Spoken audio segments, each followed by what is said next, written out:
ತಂದಿರುವಂಥ ಪೂರಕ ಅಂದಾಜಲ್ಲಿ ನಾನು ನೆನ್ನೆನೂ ಕೂಡ ಹೇಳಿದ್ದೀನಿ, ರಾಜ್ಯದ ವಿವಿಧ ಕಾರಾಗೃಹಗಳಲ್ಲಿ ಎಷ್ಟು ಅವ್ರಿಗೆ ಕೂಲಿ ಕೊಡಬೇಕಾಗಿತ್ತು ಅದನ್ನು ಅವ್ರು ಮೆನ್ಷನ್ ಮಾಡಿಲ್ಲ. ಎಷ್ಟು ಪೂರಕ ಅಂದಾಜಿಗೆ ತಂದುಬಿಟ್ಟಿದ್ದಾರೆ, ಬಟ್ ಭಾಳ ಪೆಂಡಿಂಗ್ ಇದೆ. ಅದನ್ನು ಯಾಕೆ ಪೆಂಡಿಂಗ್ ಇಟ್ಟಿದ್ದೀರಾ, ಇಷ್ಟು ಮಾತ್ರ ಯಾಕೆ ತಂದಿದ್ದೀರಾ ಅನ್ನೋದು. ಅದೇ ರೀತಿ ಗೃಹ ರಕ್ಷಕ ದಳದ್ದೂ ಕೂಡ ಹಣ ಕೊಡಬೇಕಾಗಿರೋದು ಜಾಸ್ತಿ, ಇವ್ರು ತಂದಿರೋದು ಕಡಿಮೆ. ಅದಕ್ಕಿಂತ ಚರ್ಚೆ ನಾವು ನೆನ್ನೆನೂ ಕೂಡ ಗೃಹಲಕ್ಷ್ಮಿ 2000 ಕೊಡಬೇಕಾಯ್ತಲ್ಲ, ಅದು ಹೋದ ವರ್ಷದ ಬಡ್ಜೆಟಲ್ಲಿ ಇರೋದು ಅಂತ ನನಗನ್ಸಿದೆ. ಹೋದ ವರ್ಷದ ಇದರಲ್ಲಿ ಅದನ್ನು ಇವಾಗಾದರೂ ತರಬೇಕಾಯ್ತು. ಇಲ್ಲಾಂದರೆ ಯಾವ ನಿಯಮದ ಅಡಿಯಲ್ಲಿ ಅವ್ರಿಗೆ ಹಣ ಕೊಡ್ತೀರಾ? ಮಂತ್ರಿಗಳು ಹೇಳಿದ್ದಾರೆ ನಾವು ಕೊಡ್ತೀರಿ ಅಂತ, ಕೊಡೋಕ್ಕಾಗಲ್ಲ. ಇದರಲ್ಲಿ ತರಬೇಕಾಯ್ತು. ಪೂರಕ ಬಡ್ಜೆಟ್ ತಂದಿದ್ರೆ ಅವ್ರಿಗೆಲ್ಲ ಪರಿಹಾರ ಹೋಗ್ತಾ ಇತ್ತು, ಇಲ್ಲಾಂದ್ರೆ ಹೋಗೋದೇ ಇಲ್ಲ. ಇನ್ನೊಂದು ಬಡ್ಜೆಟ್ ಕಾಯ್ಬೇಕಾಗ್ತೈತೆ. ಅದು ಅಂದರೆ ಅಲ್ಲಿವರೆಗೂ ಆ ಮಹಿಳೆಯರಿಗೆ ಸೇರ್ಬೇಕಾಯ್ದಂತ ಸುಮಾರು 5000 ಕೋಟಿ ಅನ್ಯಾಯ ಆಗುತ್ತೆ. ಅದನ್ನ ಯಾಕೆ ಬಿಟ್ಟಿದ್ದೀರಾ ಅಂತ ಸನ್ಮಾನ್ಯ ಕೃಷ್ಣ ಅವರು ಹೇಳಬೇಕು. ಮಾನ್ಯ ಸಭಾಧ್ಯಕ್ಷರೇ, ಗೃಹ ರಕ್ಷಕ ದಳದ್ದು ಮತ್ತು ಪ್ರಿಸನ್ ಗಾರ್ಡ್ಸ್, ಕಾರಾಗೃಹ ಗಾರ್ಡ್ಸು, ಅವರಿಗೆ ಸಂಬಳ ಕೊಡಲೇಬೇಕು. ಅದನ್ನು ನಾವು ಕೂಡ ಅಲ್ಲಗೆಳೆಯೋ ವಿಷಯ ಬರೋದಿಲ್ಲ. ಖಂಡಿತವಾಗಿ ಅದಕ್ಕೆ ಇನ್ನೂ ಈಗ ಒದಗಿಸಿರೋದು ಬಿಟ್ಟು ಇನ್ನೂ ಏನಾದರೂ ಬಾಕಿ ಇದ್ದರೆ ಖಂಡಿತ ಅದನ್ನು ನಾವು ಸಪ್ಲಿಮೆಂಟ್ರಿ 3 ಖಂಡಿತವಾಗಿ ತಗೊಳ್ತೇವೆ. ಮತ್ತು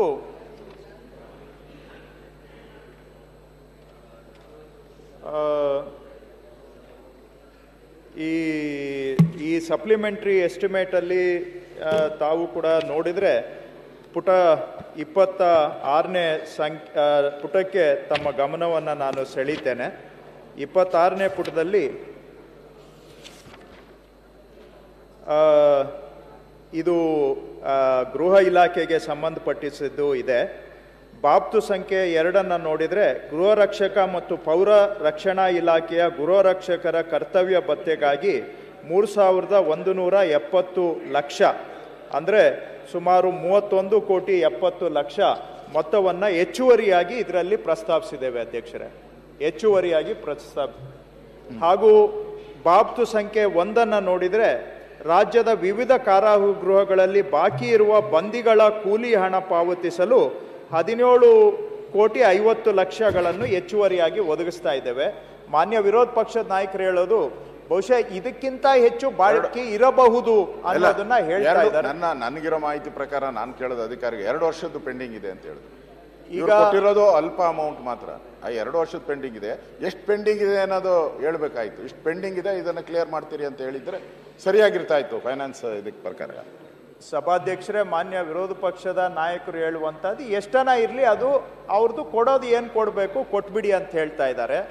ಈಗ ಸುಮಾರು ಒಂದು ಹತ್ರ 50 ಕೋಟಿಯಷ್ಟು ಕೊಡೋದ್ರ ಕಡೆಗೆ ನಾವು ಹೆಜ್ಜೆಯನ್ನು ಇಟ್ಟಿದ್ದೇವೆ. ಇದಕ್ಕೆ ಒಪ್ಪಿಗೆ ಕೊಟ್ಟರೆ 50 ಕೋಟಿ ಹೆಚ್ಚುವರಿ ಅನುದಾನ ಸಿಗುತ್ತೆ. ಇನ್ನು ಬ್ಯಾಲೆನ್ಸ್ ಉಳಿದಿದ್ದನ್ನು ಕೂಡ ಸಪ್ಲಿಮೆಂಟ್ರಿ ಮಾನ್ಯ ನಾಯಕರೇ ಬ್ಯಾಲೆನ್ಸ್ ಉಳಿದಿದ್ದನ್ನು ಸಪ್ಲಿಮೆಂಟ್ರಿ 3 ಇನ್ನೊಂದು ಸ್ವಲ್ಪ ಪ್ರಾವಿಷನನ್ನು ನಾವು ಖಂಡಿತವಾಗಿ ಮಾಡ್ಕೋತೇವೆ. ಎರಡನೇದು, ಅವರು ಗೃಹಲಕ್ಷ್ಮಿ ಬಗ್ಗೆ ಹೇಳಿದ್ದಾರೆ. ಸದ್ಯಕ್ಕೆ ಗೃಹಲಕ್ಷ್ಮಿಗೆ ಹೆಚ್ಚುವರಿಯಾಗಿದ್ರಲ್ಲಿ ಯಾಕೆ ಕೊಟ್ಟಿಲ್ಲ ಅಂದರೆ ಗೃಹಲಕ್ಷ್ಮಿ ಅಕೌಂಟಲ್ಲಿ ಇನ್ನೂ ಅಲ್ಲೋಕೆ ಬಜೆಟ್ ಅಪ್ರೂವ್ಡ್ ಅಮೌಂಟ್ ಇದೆ. ಬಜೆಟ್ ಅಪ್ರೂವ್ಡ್ ಅಮೌಂಟ್ ಶಾರ್ಟೇಜ್ ಬಂದಾಗ ನಾವು ಅದನ್ನು ಪರಿಗಣಿಸಬಹುದು. ಅದು ಸಪ್ಲಿಮೆಂಟ್ರಿ 3 ನೋಡ್ತೇವೆ ಸಭಾಧ್ಯಕ್ಷರು. ಅಲ್ಲ ಅಧ್ಯಕ್ಷರೇ, ಕೃಷ್ಣ ಬೈರೇಗೌಡ ಅವರಿಗೆ ಸಪ್ಲಿಮೆಂಟ್ರಿ ಬಜೆಟ್ನಲ್ಲಿ ಅವರು ಗೃಹಲಕ್ಷ್ಮಿ ಬಗ್ಗೆ ಅಮೌಂಟ್ ಬಗ್ಗೆ ಹೇಳಿದ್ದಾರೆ. ದಟ್ ಈಸ್ ಫಾರ್ 25 and 26ಗೆ ಏನು ಪ್ರೊವಿಷನ್ ಬೇಕೋ ಆ ಅಮೌಂಟ್ ಇದೆ. ಬಟ್ ನಾವು ಮೊನ್ನೆ ಮಾತಾಡ್ದಂಗೆ 24-25 ಏನು ಬ್ಯಾಲೆನ್ಸ್ ಇದೆ 5,000 ಕೋಟಿ, ಅದ್ರ ಬಗ್ಗೆ ಏನು ಅಂತ ಒಂದ್ಸಲ ಕ್ಲಾರಿಫಿಕೇಶನ್ ಮಾಡಿ. ಓಕೆ, ಹೇಳಿದ್ರಲ್ಲ ಈಗ ಅವರು ಅಶೋಕ್ ಅವರು ಪ್ರತಿಪಕ್ಷ ನಾಯಕ ಕೇಳಿದ್ದಾರೆ, ಅದಕ್ಕೆ ಉತ್ತರ ಕೊಟ್ಟಿದ್ದಾರೆ. ಅಲ್ಲ ಸರ್, ಅವರು ಅಮೌಂಟ್ ಇದೆ ಅಂತ ಹೇಳಿದ್ದಾರೆ. ಬಂದ್ರೆ ಸಪ್ಲಿಮೆಂಟರಿ ಬಜೆಟ್ ತಗೊಳ್ತಾರೆ ಅಂತ ಹೇಳಿದ್ದಾರೆ. ಅಲ್ಲ, ಅಕೌಂಟಿಂಗ್ ನಡೆಯೋದು ಹಂಗೆ, ಬಜೆಟ್ ಅಕೌಂಟಿಂಗ್ ನಡೆಯೋದು ಹಾಗೆ. ಅಕೌಂಟ್ ಅಲ್ಲಿ ಇರೋವಾಗ ಸಪ್ಲಿಮೆಂಟ್ರಿಗೆ ಹೋಗೋದಿಲ್ಲ, ಅಡಿಷನಲ್ ಬಂದಾಗ ಸಪ್ಲಿಮೆಂಟ್ರಿ 3 ಇದೆ. ಮೊನ್ನೆ ಕೃಷ್ಣ ಬೈರೇಗೌಡ ಸರ್ಗೆ ಈಗ ಪೂರಕ ಅಂದಾಜುಗಳಲ್ಲಿ 100 ಕೋಟಿನ ಸಮಾಜ ಕಲ್ಯಾಣ ಇಲಾಖೆಗೆ ನಾವು ಮಾಡಿದ್ದೀವಿ ಅಂತ ಹೇಳಿದ್ದೀರಿ. ಯಾಕೆಂದರೆ ಬಡ್ಜೆಟ್ನಲ್ಲಿ 42,000 ಕೋಟಿನ SCP TSPಗೆ ಒದಗಿಸಲಾಗಿದೆ ಅಂತ ಹೇಳಿದಾಗ ಇದು 100 ಕೋಟಿ ಸೇರಿರ್ತಕ್ಕಂಥದ್ದು. ಆ ಹಣ ಏನಾದರೂ ಬೇರೆ ಕಡೆ ಏನಾದ್ರು ಡೈವರ್ಟ್ ಆಗ್ತಿದೆಯಾ ಅನ್ನೋದ್ರ ಬಗ್ಗೆ ನನ್ನ ಪ್ರಶ್ನೆ ಇಲ್ಲ ಮಾನ್ಯ ಇಲ್ಲ ಇಲ್ಲ ಸಭಾಧ್ಯಕ್ಷ. ದಯವಿಟ್ಟು ಆ ರೀತಿ ಕಲ್ಪನೆ ಬೇಡ. ಹೆಚ್ಚುವರಿಯಾಗಿ ಒದಗಿಸ್ತಾ ಇರೋದು ಸಭಾಧ್ಯಕ್ಷರೇ ಇದು. It is not to compensate for any diversion. ಆ ರೀತಿ ಅಲ್ಲ, ಏನಕ್ಕೆ ಅಂದ್ರೆ ಸರ್, ಕಳೆದ ವರ್ಷ ಕೊಟ್ಟಿದ್ದಾರೆ. ಈಗ ಪರಿಶಿಷ್ಟ ಜಾತಿ ಪರಿಶಿಷ್ಟದ ಪಂಗಡದ ನಿಗಮಗಳಲ್ಲೂ ಕೂಡ ಹೆಚ್ಚಿನ ಅನುದಾನಕ್ಕೆ ಬೇಡಿಕೆ ಇದೆ. ಪರಿಶಿಷ್ಟ ಕಲ್ಯಾಣ ಇಲಾಖೆಯಲ್ಲೂ ಕೂಡ ಹೆಚ್ಚಿನ ಅನುದಾನಕ್ಕೆ ಬೇಡಿಕೆ ಇದೆ. ಜೊತೆಗೆ ಹೆಚ್ಚಿಗೆ ಅನುದಾನ ಕೊಡ್ತಾ ಇದೆ. ಮಂಡನೆ ಮಾಡಿ. ಮನೆ ಅಧ್ಯಕ್ಷರೇ, ಉಳಿದಂಥದ್ದನ್ನ ಹೇಳಿದ್ದಾರೆ. ಆದರೆ ಬಾಬ್ ಸಂಖ್ಯೆ ಐಟಮ್ ನಂಬರ್ 9 ಮತ್ತು ಬಾಬ್ ಸಂಖ್ಯೆ ಐಟಮ್ ನಂಬರ್ 10 25-26ನೇ ಸಾಲಿಗೆ ಶಿವಮೊಗ್ಗದ ಕುವೆಂಪು ವಿಶ್ವವಿದ್ಯಾಲಯಕ್ಕೆ ಪಿಂಚಣಿ ಪಾವತಿಗಾಗಿ 15 ಕೋಟಿ, ಮೈಸೂರು ವಿಶ್ವವಿದ್ಯಾನಿಲಯಕ್ಕೆ 25 ಕೋಟಿ, ಧಾರವಾಡಕ್ಕೆ ಪಿಂಚಣಿ 25 ಕೋಟಿ, ಬೆಂಗಳೂರು ವಿಶ್ವವಿದ್ಯಾನಿಲಯಕ್ಕೆ 5 ಕೋಟಿ, ಕಲಬುರಗಿ ವಿಶ್ವವಿದ್ಯಾನಿಲಯಕ್ಕೆ 15 ಕೋಟಿ, ಮಂಗಳೂರಿಗೆ 15 ಕೋಟಿ, ಶಿವಮೊಗ್ಗದ ಕುವೆಂಪು ವಿಶ್ವವಿದ್ಯಾನಿಲಯಕ್ಕೆ 15 ಕೋಟಿ. ಇದನ್ನು ಪೆನ್ಷನ್ನಿಗೆ ಇಟ್ಕೊಂಡಿದ್ದೀರಿ. ನನಗೆ ತಿಳಿದ ಮಟ್ಟಿಗೆ ಅಧ್ಯಕ್ಷರೇ, ಧಾರವಾಡ ಒಂದು ವಿಶ್ವವಿದ್ಯಾನಿಲಯದಲ್ಲಿ ಸುಮಾರು 1740ಕ್ಕೂ ಹೆಚ್ಚು ಜನ ಟೀಚಿಂಗ್ ನಾನ್ ಟೀಚಿಂಗ್ ಸ್ಟಾಫ್ ನಿವೃತ್ತರಾಗಿ ಅವರು ಪಿಂಚಣಿಗಾಗಿ ಕಾಯ್ತಾ ಇದ್ದಾರೆ. ಹಾಗಾಗಿ 155ರಿಂದ 160 ಕೋಟಿ ರೂಪಾಯಿ ಅವರು ಪೆನ್ಷನ್ನಿಗೆ ತೆಗೆದಿಡಬೇಕಾಗಿದೆ. ನೀವು ಕೇವಲ 25 ಕೋಟಿ ಇಟ್ಕೊಂಡಿದ್ದೀರಿ. ನಾನು ಹೇಳೋದಿಷ್ಟೇನೆ, ಪೆನ್ಷನ್ ಯಾರು ರಿಟೈರ್ಡ್ ಆಗ್ತಾರೆ ಅಂತ ನಿಮ್ಗೆ ಗೊತ್ತಿರ್ತದೆ. ಪೆನ್ಷನ್ನಿಗೆ ಬಜೆಟ್ನಲ್ಲೇ ತೆಗೆದಿಟ್ಕೊಳ್ಬೇಕು ಹೊರತು ಪೂರಕ ಅಂದಾಜಿನಲ್ಲಿ ಇದನ್ನು ತೆಗೆದಿಟ್ಕೊಳ್ತೀರಿ ಅಂದರೆ ಹಾಗಾದ್ರೆ ನಮ್ಮ ಬಜೆಟಿನ ಸ್ಯಾಂಟಿಟಿ ಏನು? ಯಾತಕ್ಕೆ ಹಾಗಾಗ್ತದೆ? ಈ ಮಧ್ಯದಲ್ಲಿ ತರುವಂಥದ್ದು ಈಗ ಅಚಾನಕ್ ಏನೋ ನೀವು ಓದಿದ್ರಿ, ಅಚಾನಕ್ ಬರುತ್ತೆ ಕೆಲವು ಖರ್ಚುಗಳು, ಸಹಜವಾಗಿ ಅದನ್ನು ಮಾಡಬೇಕಾಗ್ತದೆ. ಆದರೆ ಇವೆಲ್ಲವೂ ಯಾರು ನೌಕರರು ನಿವೃತ್ತರಾಗ್ತಾರೆ ಅವ್ರಿಗೆ ಪೆನ್ಷನ್ ಯಾವಾಗಿಂದ ಸ್ಟಾರ್ಟ್ ಆಗಬೇಕು, ಇದಕ್ಕೆ ಎಷ್ಟು ಹಣ ಬೇಕು ಗೊತ್ತಿರ್ತದೆ. ಇದನ್ನು ಆ ಬಜೆಟ್ನಲ್ಲೇ ಮೇನ್ ಬಜೆಟ್ನಲ್ಲಿ ತರಲಿಕ್ಕೆ ಯಾಕಾಗೋದಿಲ್ಲ, ಈಗ ಯಾಕೆ ತಂದ್ರಿ ಅಂತ. ಸಭಾಧ್ಯಕ್ಷರೇ, ತಮಗೂ ವಿಷಯ ಗೊತ್ತಿದೆ, ಮಾನ್ಯ ಹಿರಿಯ ಸದಸ್ಯರಿಗೂ. ಈ ಪಿಂಚಣಿ ಎಲ್ಲ ಅವರು ವಿಶ್ವವಿದ್ಯಾಲಯದವರೇ ಪಾವತಿ ಮಾಡಬೇಕು, ಇರೋದು ಕಾನೂನು. ಆದರೆ ಈ ವಿಶ್ವವಿದ್ಯಾಲಯಗಳು ದುರ್ನಿರ್ವಹಣೆಯಿಂದ ಮತ್ತು ನಿಯಮ ಉಲ್ಲಂಘನೆ ಮಾಡಿ ನೇಮಕಾತಿಗಳು ಮಾಡಿಕೊಂಡಿರೋದ್ರಿಂದ, ಹಣಕಾಸು ಇಲಾಖೆಯ ಸಹಮತಿ ಇಲ್ಲದೆ, ಸರ್ಕಾರದ ಸಹಮತಿ ಇಲ್ಲದೆ ನೇಮಕಾತಿಗಳು ಮಾಡಿಕೊಂಡಿರೋದ್ರಿಂದ ಇದು ಸುಮಾರು ವರ್ಷಗಳಲ್ಲಿ ಇದು ನಡೆದಿದೆ. ನಾನು ಯಾರ ಒಬ್ಬರ ಮೇಲೆ ಇದು ನಾನು ಬೆರಳು ತೋರಿಸ್ತಾ ಇಲ್ಲ, ಆದರೆ ನಿರ್ವಹಣೆ ಬಹಳ ಹಳಿ ತಪ್ಪಿದೆ. ಹಂಗಾಗಿ ಈಗ ಸರ್ಕಾರ ಅವರಿಗೆ ಪಿಂಚಣಿ ಪಾವತಿ ಮಾಡುವಂಥ ಅನಿವಾರ್ಯತೆ ಪರಿಸ್ಥಿತಿಗೆ ಬಂದಿದ್ದೇವೆ. ಇದು ಇರೋದ ಪ್ರಕಾರ ವಿಶ್ವವಿದ್ಯಾಲಯದವರೇ ಮಾಡಬೇಕು. ಜೊತೆಗೆ ಏನಾಯಿತು,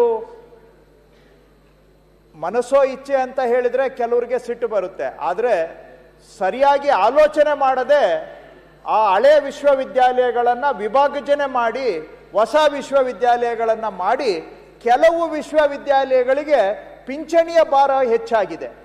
ಕೆಲವು ವಿಶ್ವವಿದ್ಯಾಲಯಗಳಿಗೆ ಪಿಂಚಣಿಯ ಭಾರ ಹೆಚ್ಚಾಗಿದೆ. ನಾನು ಡೀಟೇಲ್ಗೆ ಹೋಗೋದಿಲ್ಲ, ಈಗ ಅದನ್ನ ಎಕ್ಸ್ಪ್ಲೈನ್ ಮಾಡಬಹುದು, but I will not get into the explanation.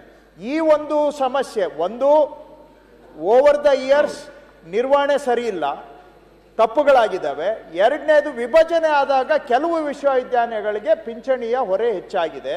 ಇದಕ್ಕೆ ಈಗ ಸರ್ಕಾರ ಎಲ್ಲರ ಒತ್ತಡಕ್ಕೆ ಮಣಿದು ಸರ್ಕಾರ ಮಧ್ಯಪ್ರವೇಶ ಮಾಡಿ ಆ ಕಾಲದಿಂದ ಕಾಲಕ್ಕೆ ಈ ರೀತಿಯಾಗಿ ಹೆಚ್ಚುವರಿ ಮೊತ್ತವನ್ನು ನಾವು ಕೊಡುವಂತಹದ್ದು ಮಾಡ್ತಾ ಇದ್ದೇವೆ. ಸಭಾಧ್ಯಕ್ಷರೇ, ಈಗ 130 ಕೋಟಿ ಬೇಕು, ನೀವು 25 ಕೋಟಿ ಒದಗಿಸ್ತಾ ಇದ್ದೀರಿ. ಹಾಗಾದ್ರೆ ಉಳಿದಂಥವರಿಗೆ ಪೆನ್ಷನ್ ಏನಾಗುತ್ತೆ ಹೇಳಿ?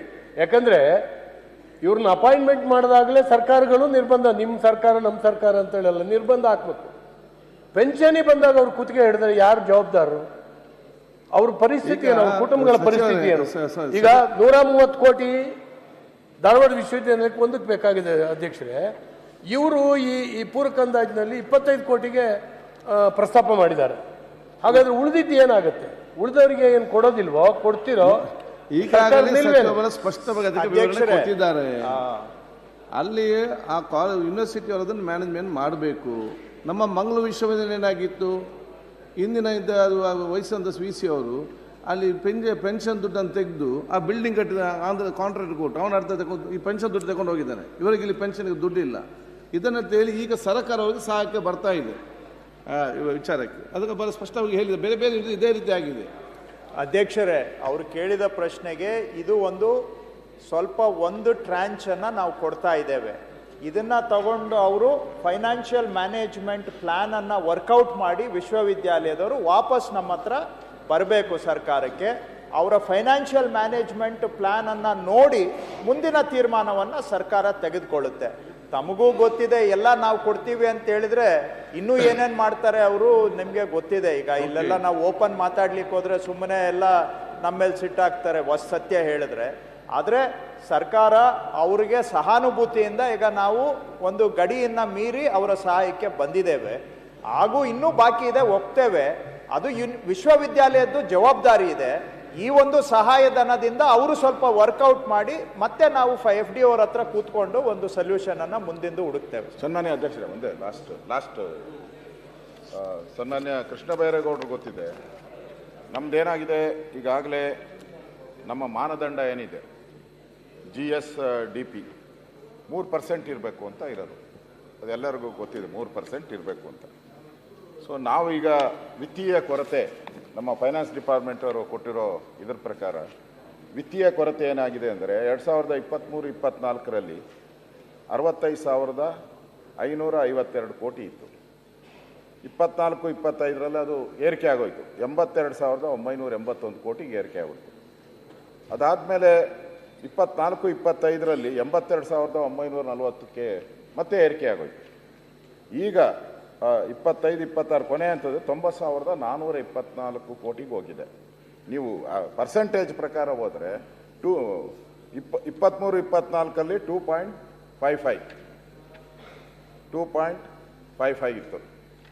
24-25ರಲ್ಲಿ ಅದು 2.9ಗೆ ಹೋಗ್ತು. ಅಂದರೆ ಬಾರ್ಡರ್ಗೆ ಹೋಗ್ತು. 3 ನಮ್ಮದು 3 ಇರೋದು, ಅದಕ್ಕಿಂತ ಆಚೆ ಹೋಗಂಗಿಲ್ಲ. ಕೇಂದ್ರ ಸರ್ಕಾರ ಮಾಡಿರೋ ಮಾನದಂಡದ ಪ್ರಕಾರ ಅದಕ್ಕಿಂತ ಆಚೆ ಹೋದರೆ ನಾವು ದಿವಾಳಿ ಅಂಚಿಗೆ ಹೊರಟೋಗ್ತೀವಿ ನಾವು. ಅದಾದಮೇಲೆ 24-25ರಲ್ಲಿ 2.9ಗೆ ರಿಟರ್ನ್ ಆಯಿತು. ಈಗ ಆಘಾತಕಾರಿ ಅಂತ ಹೇಳಿದ್ರೆ 2.95 ಬಂದ್ಬಿಟ್ಟು ಈ BP ಶುಗರ್ ಬಾರ್ಡರ್ ಲೈನ್ ಅಂತಾರಲ್ಲ, ಆ ಬಾರ್ಡರ್ ಲೈನಲ್ಲಿ ನಾವಿದ್ದೀರಿ. ಅದರಿಂದ ರಾಜ್ಯದ ಆರ್ಥಿಕ ಪರಿಸ್ಥಿತಿ ಶೋಚನೀಯವಾಗಿ ಹೋಗೋವಂಥದ್ದಕ್ಕೆ ಆಗಬಾರ್ದು. ನಾವೇನಾದರೂ ಕ್ರಮ ತೆಗೆದುಕೊಂಡ್ರೆ ಮತ್ತೆ ನಮ್ದು, ಯಾಕಂದರೆ ಕರ್ನಾಟಕ ನಿಮ್ಗೆ ಗೊತ್ತಿದ್ದಂಗೆ ಇಡೀ ದೇಶದಲ್ಲಿ ನಾವು ಒಳ್ಳೆಯ ಸ್ಥಾನದಲ್ಲಿದ್ದೀರಿ. ಮಹಾರಾಷ್ಟ್ರ ಬಿಟ್ಟರೆ ನಾವು ಎಷ್ಟು ಟ್ಯಾಕ್ಸ್ ಕೊಡೋವಂಥದ್ದು ಇರ್ಬೋದು, ಎಲ್ಲದರಲ್ಲೂ ಆ ಮಾನದಂಡಗಳ ಒಳಗಡೆನೇ ಬಂದಿದ್ದೀರಿ ಇದುವರೆಗೂ. ನಾವು ಎಷ್ಟೇ ಕಷ್ಟ ಇದ್ರೂ ಕೂಡ ಆ ಮಾನದಂಡ, ಕೋವಿಡ್ ಒಂದು ಟೈಮ್ ಬಿಟ್ಟರೆ ಇನ್ನೆಲ್ಲ ಸಂದರ್ಭದಲ್ಲೂ ಕೂಡ ನಾವು ಆ ಕೇಂದ್ರ ಸರ್ಕಾರದ ಮಾನದಂಡ ಒಳಗಡೆ ಇದ್ದೀರಿ. ಈಗ ನಮ್ಮದು ಇರೋದು 2.95 ಬಂದ್ಬಿಟ್ಟಿದೆ. ಡಾಕ್ಟ್ರ್ ಹತ್ರ ಹೋದರೆ ನಮ್ಮ ಫೈನಾನ್ಸ್ ನೋಡೋರು ಕೃಷ್ಣ ಅವರೇ ನೋಡ್ತಾ ಇರೋದು, ಅವ್ರಿಗೆ ಗೊತ್ತಾಗ್ತೈತೆ ಪಲ್ಸ್ ಎಷ್ಟು ಬಂದಿದೆ ಅಂತ. ಅದಕ್ಕೆ ಟ್ರೀಟ್ಮೆಂಟ್ ಏನಾನ ಬೇಕಲ್ಲ. 2.95 ಬಂದ್ಬಿಟ್ಟಿದೆ. ಅದನ್ನ ನೋಡ್ಕೊಂಡು ನೀವು ಈಗ ಇದೆಲ್ಲ ಮಣ್ಣೆ ಮಾಡ್ತಾ ಇರೋದು ಇನ್ನಷ್ಟು ಜಾಸ್ತಿ ಆಗ್ತಾ ಹೋಗ್ತಾ ಇದೆ. ಓಕೆ, ಮಾನ್ಯ ಸಭಾಧ್ಯಕ್ಷರೇ, ಮಾನ್ಯ ವಿರೋಧ ಪಕ್ಷದ ನಾಯಕರಿಗೆ ಮತ್ತು ಸದನಕ್ಕೆ ಸ್ಪಷ್ಟವಾಗಿ ಹೇಳಲಿಕ್ಕೆ ಬಯಸ್ತೇನೆ, ಈ ವರ್ಷನೂ ಕೂಡ 3ರ ಮಿತಿಯ ಒಳಗಡೆ ಇರಬೇಕು ಅನ್ನುವಂಥದ್ದು ನಮ್ಮ ಸರ್ಕಾರದ ನಿಲುವಾಗಿದೆ. ಕೊನೆಯ ಗಳಿಗೆಯಲ್ಲಿ ಏನಾದರೂ ಹೆಚ್ಚು ಕಡಿಮೆ ಆಗಬಹುದೇನೋ ಅದನ್ನು ನಾನು ಆದರೆ ಸ್ಪಷ್ಟ ನಿಲುವು 3% ಒಳಗಡೆನೇ ಇಡಬೇಕು, 3ಅನ್ನು ದಾಟಬಾರದು ಅನ್ನುವಂಥದ್ದು ಮಾನ್ಯ ಮುಖ್ಯಮಂತ್ರಿಗಳ ನಿಲುವು ಆಗಿದೆ, ನಮ್ಮ ಸರ್ಕಾರದ ನಿಲುವಾಗಿದೆ. ಅಷ್ಟೇ ಅಲ್ಲ, ಒಟ್ಟು ಸಾಲಗಳು ಕೂಡ ಏನು FRBM ಆ್ಯಕ್ಟ್ ಪ್ರಕಾರ ಲಿಮಿಟ್ ಇದೆ, ಒಟ್ಟು ಸಾಲಗಳು ಕೂಡ ಆ ಲಿಮಿಟ್ ಒಳಗಡೆನೆ ಮೇಂಟೈನ್ ಮಾಡಬೇಕು ಅನ್ನುವಂಥದ್ದು. ಇವೆರಡೂ ವಿಷಯದಲ್ಲಿ ಮಾನ್ಯ ಮುಖ್ಯಮಂತ್ರಿಗಳು ಭಾಳ ದೃಢ ನಿಲುವನ್ನು ತೆಗೆದುಕೊಂಡಿದ್ದಾರೆ. ನನ್ನ ಪ್ರಕಾರ ಅದು ಲೈನ್ ಕ್ರಾಸ್ ಮಾಡೋದಿಲ್ಲ, ಏನೋ ಅನಿವಾರ್ಯ ಪರಿಸ್ಥಿತಿ ಹೇಳೋಕ್ಕಾಗೋದಿಲ್ಲ. ಆದರೆ ಇವತ್ತಿನ ನಮ್ಮ ನಿಲುವಿನಲ್ಲಿ ಒಟ್ಟು ಸಾಲ ಮತ್ತು ಈ ವರ್ಷದ ಸಾಲ ಎರಡೂ ವಿತಿನ್ ದ FRBM ರೇಂಜಲ್ಲೇ ಇಡಬೇಕು ಅನ್ನುವಂಥದ್ದು ನಮ್ಮ ನಿಲುವಾಗಿದೆ. ಆದರೆ ಸದನದ ಗಮನಕ್ಕೆ, ಈಗ ದೇಶದಲ್ಲಿ ಒಂದು 20 ರಾಜ್ಯಗಳು ಇದನ್ನು ಅನುಸರಣೆನೇ ಮಾಡ್ತಾ ಇಲ್ಲ. ಅವರೆಲ್ಲ 3%ಗಿಂತ ಹೆಚ್ಚು ವರ್ಷ ಸಾಲ ಮಾಡ್ತಾ ಇದ್ದಾರೆ. ಒಟ್ಟು ಸಾಲಗಳು 30-40% ಒಟ್ಟೋಗಿದೆ. ದುರಂತ ಏನು ಅಂದ್ರೆ ಹಣಕಾಸು ಆಯೋಗದವರು ಅವರಿಗೆ ವಿಶೇಷ ಅನುದಾನ ಕೊಡ್ತಾರೆ. ಸೊ ಈ FRBM ಅನ್ನ ವೈಲೇಟ್ ಮಾಡಿದ್ದಕ್ಕೆ ಪ್ರೋತ್ಸಾಹಧನ, ನಾವು FRB ಅನ್ನ ಫಾಲೋ ಮಾಡಿದ್ದಕ್ಕೆ ಇಷ್ಟು ವರ್ಷ ನಮಗೆ 0.01% ಅಷ್ಟು ವೆಯ್ಟೇಜ್ ಇಲ್ಲ. ನಮಗೆ ಕಾನೂನನ್ನು ಪಾಲನೆ ಮಾಡಿದ್ದಕ್ಕೆ ಇನ್ಸೆಂಟಿವ್ ಇಲ್ಲ. ಕಾನೂನು ಉಲ್ಲಂಘನೆ ಮಾಡಿ ಯದ್ವಾ ತದ್ವಾ ಸಾಲ ಮಾಡಿದವ್ರಿಗೆ ರೆವಿನ್ಯೂ ಡಿಫಿಸಿಟ್ ಗ್ರಾಂಟ್ ಅಂತ ಒಂದು ಕೊಡ್ತಾರೆ ಫೈನಾನ್ಸ್ ಕಮಿಷನ್ ಅವರು. ಅವರಿಗೆಲ್ಲ ಯಾವ ರಾಜ್ಯಗಳಿಗೆ, ಬೇರೆ ರಾಜ್ಯಗಳಿಗೆ 15th ಫೈನಾನ್ಸ್ ಕಮಿಷನ್ ಅಲ್ಲಿ ಅನ್ಯಾಯ ಆಯಿತು, ಅವರಿಗೆ ಭಾಗಶಃ ರೆವಿನ್ಯೂ ಡಿಫಿಸಿಟ್ ಗ್ರಾಂಟ್ ಅಲ್ಲಿ ಸ್ವಲ್ಪ ಮೇಕಪ್ ಆಗಿದೆ. ಅಲ್ಲೂ ಒಡಿಸ್ಕೊಂಡು ಇಲ್ಲೂ ಒಡಿಸ್ಕೊಂಡಿದ್ದು ಅಂದ್ರೆ ಕರ್ನಾಟಕನೇ. ನಮಗೆ ರೆವಿನ್ಯೂ ಡಿಫಿಸಿಟ್ ಗ್ರಾಂಟು ಬರೀ 1700 ಕೋಟಿಯನ್ನು ಕೊಟ್ಟಿದ್ದಾರೆ. ಬೇರೆ ರಾಜ್ಯಗಳಿಗೆ 20,000 ಕೋಟಿ ವರೆಗೂ ರೆವಿನ್ಯೂ ಡಿಫಿಸಿಟ್ ಗ್ರಾಂಟ್ ಕೊಟ್ಟಿದ್ದಾರೆ. ಯಾಕೆ ರೆವಿನ್ಯೂ ಡಿಫಿಸಿಟ್ ಗ್ರಾಂಟ್ ಕೊಟ್ಟರು ಅಂದ್ರೆ ಅವರು ವರ್ಷ ಮಿತಿಯನ್ನ ಮೀರಿ ಬಾರೋ ಮಾಡಿದ್ದಾರೆ. ಈಗ ನೋಡಿ, ನಾವು ಶಿಸ್ತು ಪಾಲನೆ ಮಾಡಿ V end up as losers. ಇದು ವಿಪರ್ಯಾಸ. ನಾವು ಇದನ್ನ ಫೈನಾನ್ಸ್ ಕಮಿಷನ್ಗೆ ಹೇಳಿದ್ವಿ, ಇಲ್ಲ ಅದು ಕೊಡಬೇಡಿ, ಇಲ್ಲ ಅಂದ್ರೆ ಯಾರು ಡಿಸಿಪ್ಲಿನ್ಡ್ ಆಗಿದ್ದಾರೆ ಅವ್ರಿಗೂ ಇನ್ಸೆಂಟಿವ್ ಕೊಡಿ ಅಂತ. ಇದು ಹೋದ ಫೈನಾನ್ಸ್ ಕಮಿಷನ್ಗೂ ಹೇಳಿದ್ವಿ, ಈ ಬಾರಿನೂ. ಆದರೆ ಅದೊಂಥರ ಅವರು ದಪ್ಪ ಚರ್ಮದ ಮೇಲೆ ಮಳೆ ಹೊಡೆದಂಗೆ ಆಗಿದೆ. ಆದರೂ ಕೂಡ ಎನಿವೆ ದಟ್ ಅಸೈಡ್ ಇದನ್ನ ವಿತ್ ಇನ್ ದ ಲಿಮಿಟ್ ಇರೋದಕ್ಕೆ ಸರ್ಕಾರ ಈಗ